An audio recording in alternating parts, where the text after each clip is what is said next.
ഇന്ന് എന്താണ് പ്രത്യേകത? നൈമിത്രയുടെ എന്താണ്? ഇന്നലെ മുതലേ നമ്മള് പോസ്റ്റ് ഇടുന്നുണ്ട്, സ്റ്റാറ്റസ് വെക്കുന്നുണ്ട്.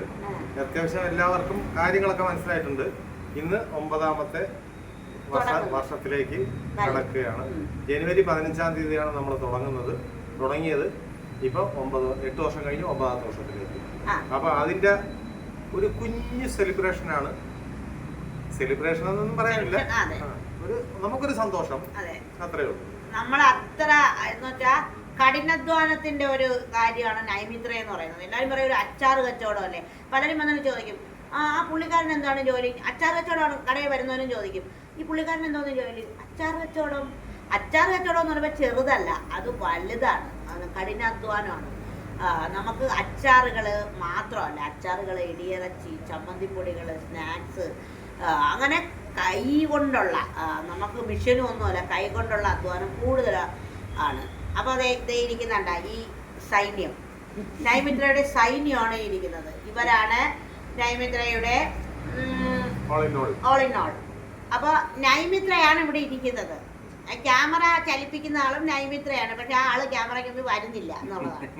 അമ്മുവാണ്. അപ്പോൾ അമ്മുവിന് വേണ്ടിയിട്ടാണ് ഈ സ്പെഷ്യൽ ഇവിടെ തയ്യാറാക്കിയിരിക്കുന്നത്. കേക്ക് മുറിക്കുന്നത് അമ്മുവിനും പാറുവിനും വേണ്ടി. അവര് ഐഡിയ ഇല്ലായിരുന്നു. അപ്പൊ അവര് ഇവർക്ക് വേണ്ടി, അപ്പൊ ഇവർക്ക് എന്തൊരു ഒരു സ്പെഷ്യല്, അവർക്ക് പായസം ഒന്നും വേണ്ട. അപ്പൊ നമ്മൾ പായസം വെച്ചു, അത്രയൊക്കെ ഉള്ളു. ഒരു ചെറിയ സദ്യ ഉണ്ടാക്കി. സെലിബ്രേഷൻ ഇല്ലാന്ന് പറഞ്ഞാൽ നമ്മൾ സെലിബ്രേറ്റ് ചെയ്തിട്ടുണ്ട്. പിന്നെ നമ്മൾ ഒരു ഇങ്ങനെ വന്ന വരവിന് ഒരു കൂപ്പ് കുത്തിപ്പോയി താഴോട്ട്. അവിടെ നിന്നിട്ട് നമ്മളിങ്ങനെ പിടിക്കുകയാണ്, പറ്റുന്നില്ല എങ്കിലും പിടിച്ചോണ്ട് കയറി വരെയാണ്. അപ്പോൾ നിങ്ങളുടെ എല്ലാവരുടെയും സഹകരണം, സപ്പോർട്ടും ഒക്കെ ഉണ്ടാവണം. ഒരുപാട് സ്നേഹം. നമുക്ക് കേക്ക് മുറിക്കാം. അമ്മുവിനൊക്കെ വേണ്ടിയിട്ട് ഞാൻ മുറിക്കുകയാണ്. പിടിക്കും. എല്ലാവരുടെയും ആശീർവാദത്തോടു കൂടി മുറിക്കുകയാണ്.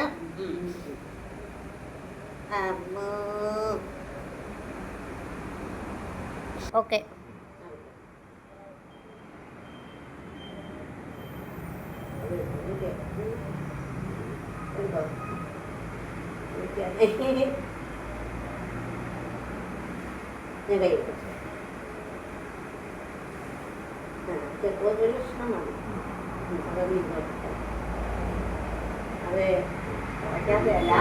ഈ ഒരു ബ്ലൂബെറി ഇറങ്ങിയത്, അപ്പൊ ഇതിന്റെ ഒരു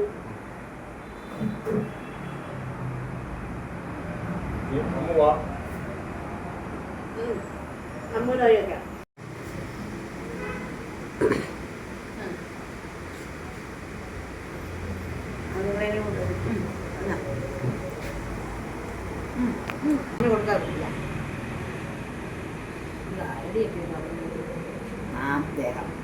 അവർക്ക് എന്നാ ഞാൻ വരാം. മറി കുനിഞ്ഞു വരോ? പിന്നെ അതിനൊരു സൂപ്പർ. അപ്പൊ കേക്ക് മുറി കഴിഞ്ഞിട്ടുണ്ട്. അപ്പൊ നൈമിത്രയുടെ ഓൾ ഇൻ ആളിലെ ഒരു സമ്മാനം. അതെ, സമ്മാനം കൊടുക്കുന്ന ആളിന് ഇത് ആദ്യമായി നമ്മളൊരു സമ്മാനം കൊടുക്കുകയാണ്. ഇത് ഞാനും ചിൽഡ്രൻസും ചേർന്ന് ഒരുക്കിയ സർപ്രൈസ്.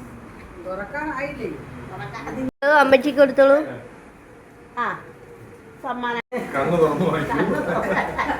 കണ്ണടക്കി വിടുക.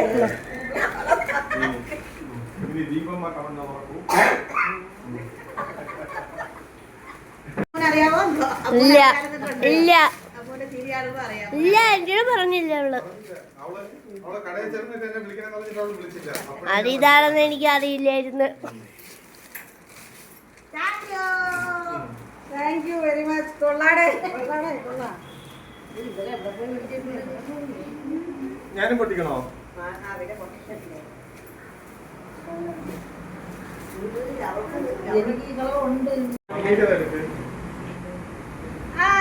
എന്റെ ഉടുപ്പ് എല്ലാവർക്കും, നൈമിത്രയ്ക്ക് എന്റെ ഉടുപ്പ്, പിറന്നാളിന് എല്ലാവർക്കും ഓരോ ഉടുപ്പ്. ആദരിക്കുന്നത് ഇങ്ങനെയാണ് ഇവരെയൊക്കെ കേട്ടോ. നമ്മളെല്ലാരും പരസ്പരം ആദരിച്ച് എല്ലാവർക്കും ഓരോ കുഞ്ഞ് ഡ്രസ് എടുത്താണ് നമ്മൾ അന്ന് എല്ലാവർക്കും. Thank you. അങ്ങനൊരു സർപ്രൈസ് ആയിരുന്നു. നമ്മളിത് ഇങ്ങനെയൊന്നും വിചാരിച്ചിരുന്നതല്ല. ഇന്നലെ ഇരുന്ന് ആലോചിച്ചപ്പോൾ നമുക്ക് എന്തെങ്കിലും ചെയ്യാം എന്ന് വിചാരിച്ചതാണ്, പക്ഷേ ചെയ്തതാണ്. പക്ഷേ സർപ്രൈസ് പാളിപ്പോയി. പലരും എൻ്റെ കൂടെ ഇരുന്ന വ്യക്തി വേറെ പോയി സർപ്രൈസ് ഒരുക്കി, ഞാൻ മറ്റൊരു സർപ്രൈസ് ഒരുക്കി, അടുത്തയാൾ വേറൊരു സർപ്രൈസ് ഒരുക്കി, അങ്ങനെ ആയിപ്പോയി. നമുക്ക് വലിയൊരു ആഘോഷമോ കാര്യങ്ങളോ ഒന്നും നടത്താൻ പറ്റുന്നൊരു സാഹചര്യത്തിൽ കൂടെ അല്ല കടന്നു പോകുന്നത് എന്ന് കുറച്ച് പേർക്കെങ്കിലും അറിയാം. അപ്പോൾ ചെറിയ കാര്യത്തിലൊരു സന്തോഷം, അത്രയേ ഉള്ളൂ. ആദരം നമ്മുടെ വേറൊരു ഫലകമായി കൊടുക്കണ്ട, ഇങ്ങനെ എന്തെങ്കിലുമായിട്ട് എല്ലാവർക്കും ഒരു സന്തോഷം കൊടുത്ത് നമുക്ക് പിരിയാമെന്ന് വിചാരിച്ചു. അപ്പോൾ ഈ സന്തോഷം നിങ്ങളുടെ മുന്നിലേക്ക് വയ്ക്കുകയാണ്. ഒരുപാട് സ്നേഹത്തോടെ ദീജ.